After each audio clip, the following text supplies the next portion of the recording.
নিজের ভুল বুঝতে পেরে মায়ের কাছে ক্ষমা চেয়ে বাবা মাকে আবারও এক করে দিল সোনা। হ্যাঁ বন্ধুরা, আমরা এমনটাই দেখতে পাবো অনুরাগের ছোঁয়ার আগামী পর্বগুলোতে। বিস্তারিত জানতে আমাদের চ্যানেলটি সাবস্ক্রাইব করে ভিডিওটি না টেনে শেষ পর্যন্ত দেখতে থাকুন। সোনা তার মায়ের স্মৃতি মুছে ফেলার জন্য বাবার বিয়ে চারুর সাথে দিতে চায়। সে চারুকে বলে, চারু আন্টি, আমি চাই তুমি আমার বাবাকে বিয়ে করো। আমি চাই তোমরা দুজন আমার সাথে থাকো। আমি তোমাকে আমার মায়ের জায়গা দিতে চাই। চারু বুঝতে পারে সোনা কতটা মরিয়া তার মায়ের অভাব পূরণ করতে, কিন্তু চারু সূর্যকে বিয়ে করতে চাইলেও সূর্য রাজি নয়। সূর্য স্পষ্ট করে দেয় সে কখনোই চারুকে বিয়ে করবে না, কারণ তার স্ত্রীর জায়গা শুধু দীপার জন্যই রাখা। তার মন প্রাণ সব দীপায় আবদ্ধ, অন্য কারো সেখানে জায়গা নেই। চারু সোনাকে বোঝায়, ওলি তুমি ভুল ভাবছ। তোমার বাবা কখনোই আমাকে তোমার মায়ের জায়গা দেবে না। ওই জায়গা শুধুই তোমার মায়ের। তোমার বাবা এখনো তোমার মাকে ভালোবাসে।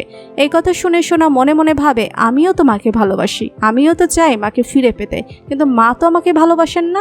মা সবসময় রূপাকে ভালোবাসতেন, আর তার মৃত্যুর জন্য আমাকে দোষারোপ করেন। মা আমাকে কখনো মেনে নেননি, এমনকি মেরে ফেলতেও চেয়েছিলেন। আমি কিছুতেই চাই না মা আবার আমাদের জীবনে ফিরে আসুক। অন্যদিকে দীপা বুঝতে পারে চারুর মেয়েটি তাকে দেখে ভয় পেয়েছে। সে সোনার কাছে ক্ষমা চাইতে চায়।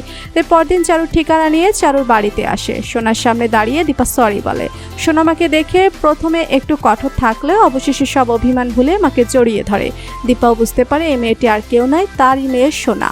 মায়ের উপর যত অভিমানী থাকুক না কেন, সোনা মাকে শক্ত করে জড়িয়ে ধরে। দীপা সোনার মধ্যে সব কষ্ট, ভুল বোঝাবুঝি ধীরে ধীরে দূর হতে থাকে এবং মায়ের প্রতি সোনার ভালোবাসা আবারও জেগে ওঠে।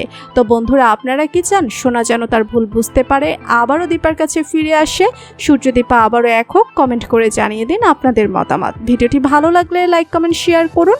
আমাদের চ্যানেলে নতুন হয়ে থাকলে চ্যানেলটি সাবস্ক্রাইব করে রাখুন, যেন অনুরাগের ছোঁয়া যে কোনো নতুন আপডেট সবার আগে পৌঁছে যায় আপনাদের কাছে। ধন্যবাদ সবাইকে।